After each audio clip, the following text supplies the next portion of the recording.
Here's here. Today, the WNBA opened an investigation into allegedly racist comments made by fans at the Indiana Fever's home opener yesterday. The Indianapolis Star citing sources who say the comments were directed at Chicago Sky forward Angel Reese. Now, Reese was heavily booed yesterday, especially after this pretty tense moment when Caitlin Clark fouled Reese, who fell to the ground and then immediately got up and approached Clark. That foul eventually upgraded to a flagrant. Now, the WNBA saying in a statement today that it, quote, strongly condemns racism, hate, and discrimination in all forms. They have no place in our league or in our society. Pacer Sports and Entertainment CEO Mel Raines said in a statement that they are aware of the allegations and are working with the WNBA to complete that investigation.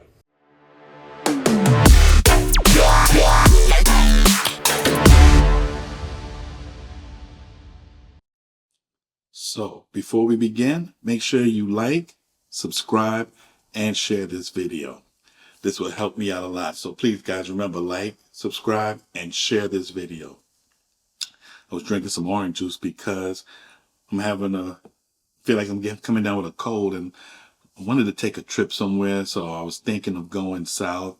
I don't know. I was thinking of Key West for the weekend or somewhere, but I wanted to do this video quick because I'll probably be leaving tomorrow. Well, it's actually now today, sometime later on today. So let's see how much I can get in. But right now I want to talk about Angel Reese and this so-called racial attack racial slurs that she heard during that game she had with Indiana Fever. And at that point, when I'm not gonna lie, when it first came out that that the WNBA was going to be investigating this, automatically I said something's not right. Something is not right.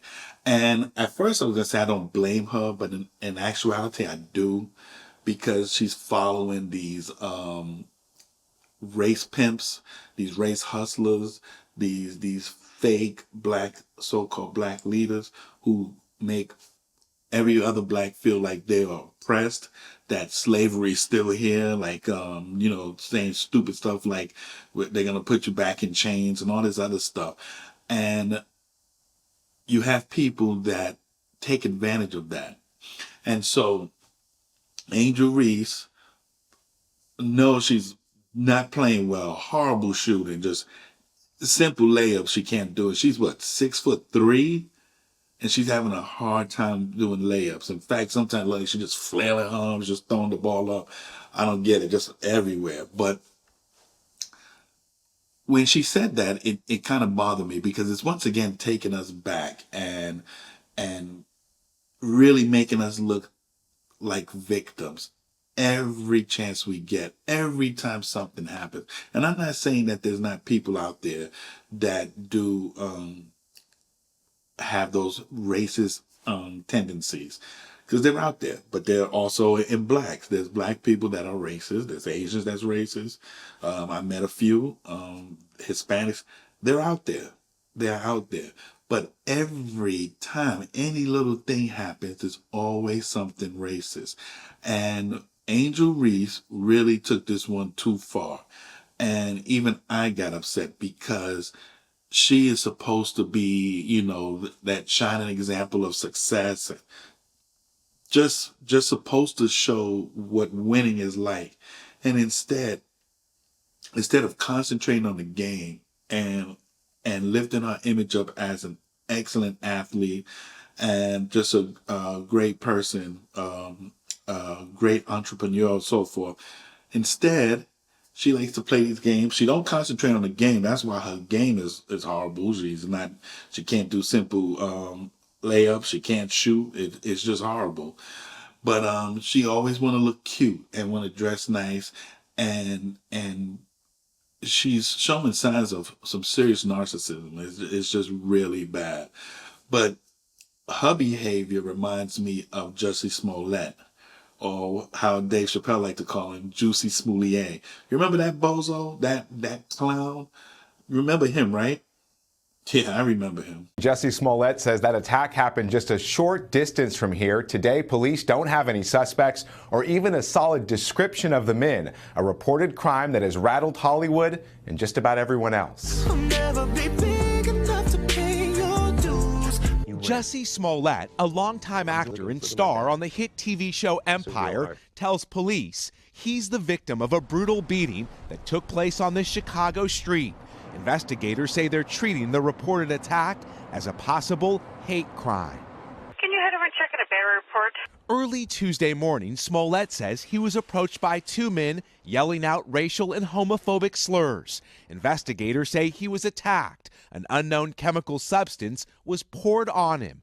Police adding, at some point, one of them wrapped a rope around the victim's neck. Smollett told police the men yelled, "This is MAGA, Make America Great Again country." The actor took himself to a hospital. You didn't deserve, nor anybody deserves, to have a noose put around your neck, to have bleach thrown on you. Lee Daniels, Empire's creator, posted then deleted this photo of Smollett, calling the attack a cowardly act.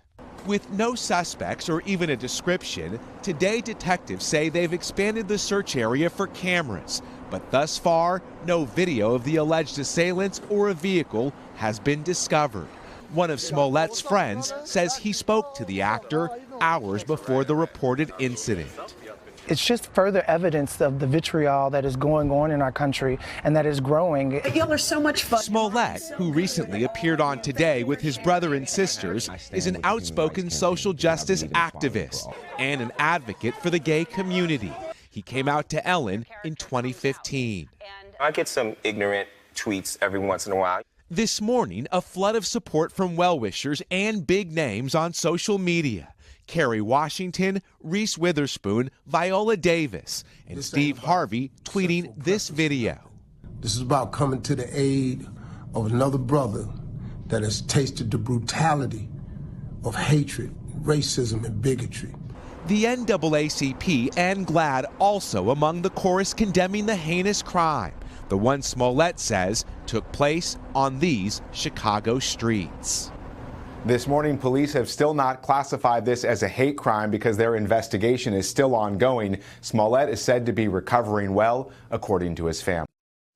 So you remember when Bozo the Clown told the world that he was attacked by MAGA supporters and they try to lynch him and so forth. Come to find out, this Bozo was lying because, and let me tell you something, black people, and I'm sure white people too, said this doesn't sound right because you're in the middle of the ghetto where mostly blacks live at, and you're telling me that a couple of MAGA dudes with MAGA hats on and everything is just at the subway at 2 something in the morning and they decide to pick on you and put a noose around your neck? Like, come on, man, you just can't be this shallow.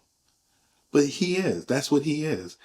And he caused a lot of problems. Now, you know, I feel the same way with Angel Reese, and the reason why is because a lot of things is because of so far I feel like race hustlers are really causing a lot of damage.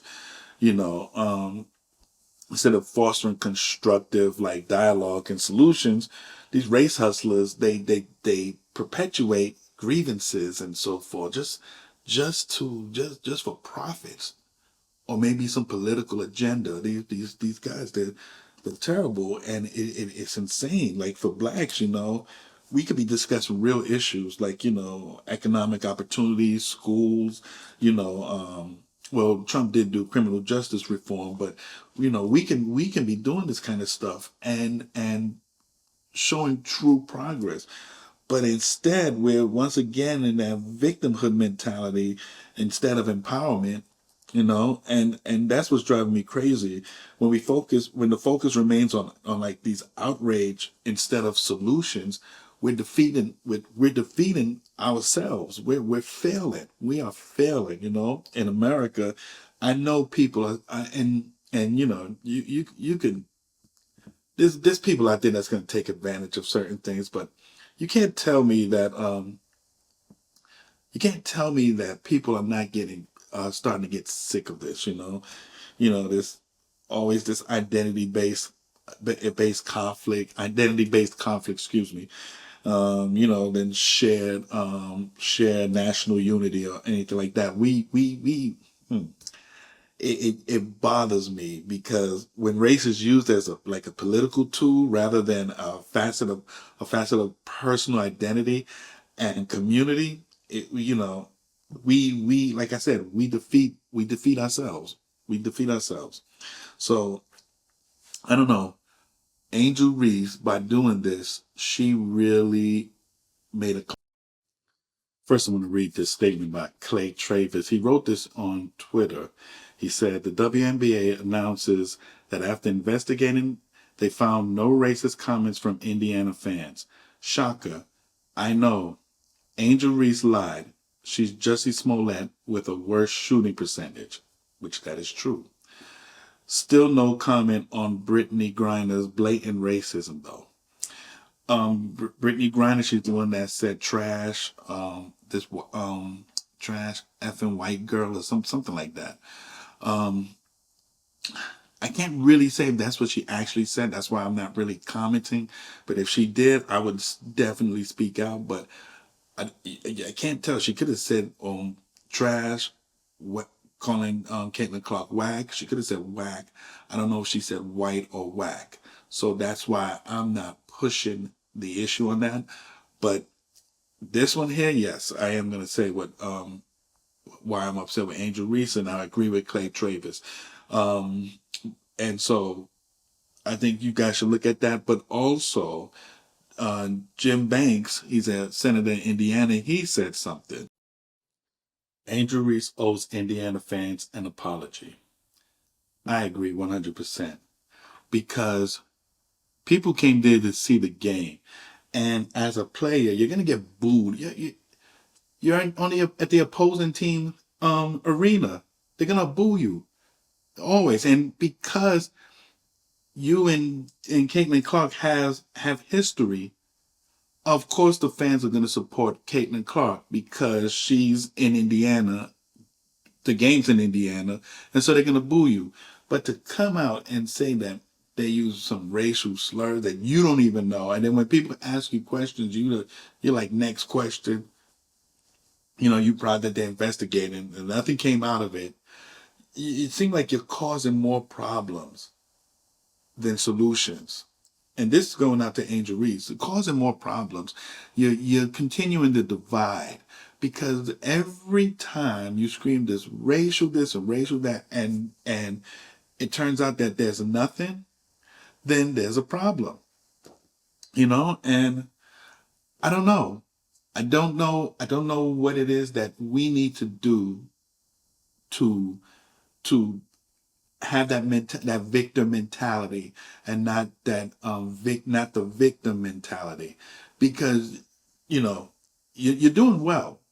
You graduated from LSU. You played basketball. You're now in the WNBA. You got commercials, and yet you're still doing all this stupid stuff. Like, grow up. Be the leader that you're supposed to be, and stop with the games and the woe is me stuff. It's ridiculous. It's really out of control. So this goes out to black people, especially those ignorant ones, the ones that don't want to listen, that think that they know everything and they're always 100% wrong.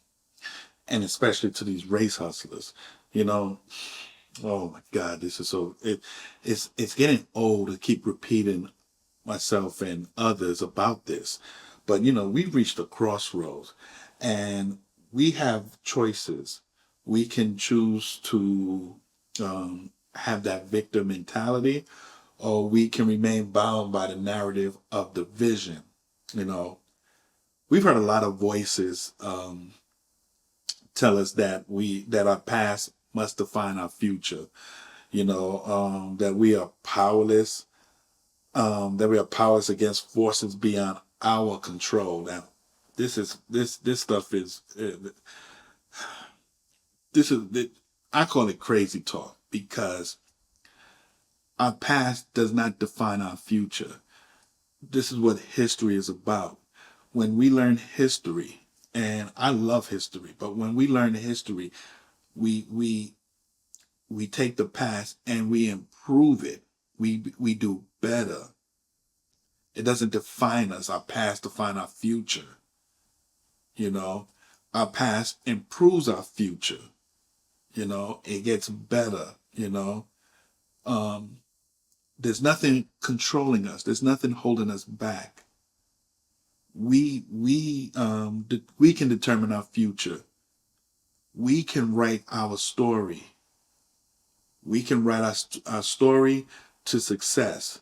We can achieve whatever we want as long as we believe in ourselves and we put our mind to it and we stay focused. The moment we slip up, the moment we slip up and allow the race hustlers, these race pimps, you know, the people like Al Sharpton, Roland Martin, Mark Lamont Hill and them, the moment we allow them to define the narrative, we are lost. We are not oppressed. We are not victims. We can write our future. We are victorious. We will be victorious. We want that victim mentality. We want to be victorious. So please stop listening to these race hustlers. You got these people like Angel Reese and them writing, just doing some of the dumbest stuff, you know. Jussie Smollett already made a fool of himself, and he made a fool out of blacks because for too long we continue screaming, "Oh, racism, 400 years." That's over with. Leave that in the past. Focus on the future. Our children need to lead, to be to be those what I want to say, scholars and teachers, philosophers, things like that. That's what we want. Believe me, we love good games. We love football players, basketball players, rappers, singers, dancers, all that stuff. But that's not how we can become successful, just by doing that. We need to be successful here. Because once we put this to work, man, the doors will be open. You will see so much. You will see so much right in front of you. But you have to block out those race hustlers, you know. It just drives me crazy, you know. So I always like to say, please move forward with the mindset of victory, okay? I guess you can say knowing that the greatest transformations come not from waiting on change, but from being the change. You want to be the change. You want to be that one that step up, say enough is enough. When you're a follower, you'll always fail. But when you're a leader, you'll step up, you'll see change. And people will always follow a leader. Believe me on that. Well, it's time for me to get some rest. But once again, remember, please like, subscribe, and share this video. And please tell others, you know, once again, you can email me, and let me know what you would like me to talk about. I would like to talk about the housing crash of 2008, because so many people think that George Bush was the cause of it. Now, George Bush played a role in it, but the person who really caused the housing crash was Bill Clinton. And you know what he did? He made fools out of blacks, Hispanics, and low-income whites. He made big fools out of them. Made him look good, and the rest of us lost everything. Remember, when 2008 hit, people were just losing the shirt off their back. So I'm going to be talking about that, how that crash was caused by Bill Clinton. You know, and that he's a greedy. Him and his wife are greedy, man, and they played us to the T. And we really need to open our minds and see what's really going on. As far as I'm concerned, Democrats don't have your back. They never will have your back, and they'll always let you down. I mean, they're doing it right now. They'll always let you down. So once again, have a great one. I hope to see you guys watching my videos. We could be tracking it to see how many are looking at it, but I really hope that you guys support me as I get better and I keep growing and throwing out videos. And then soon I like to get guest on the show, and then hit the road and really start getting on some people's nerves, because they're going to be mad at some of the questions I like to ask them. And yeah, especially black people, because they're not going to be happy with me. But you guys have a good one. Enjoy this weekend, and I'll see you again soon. Peace.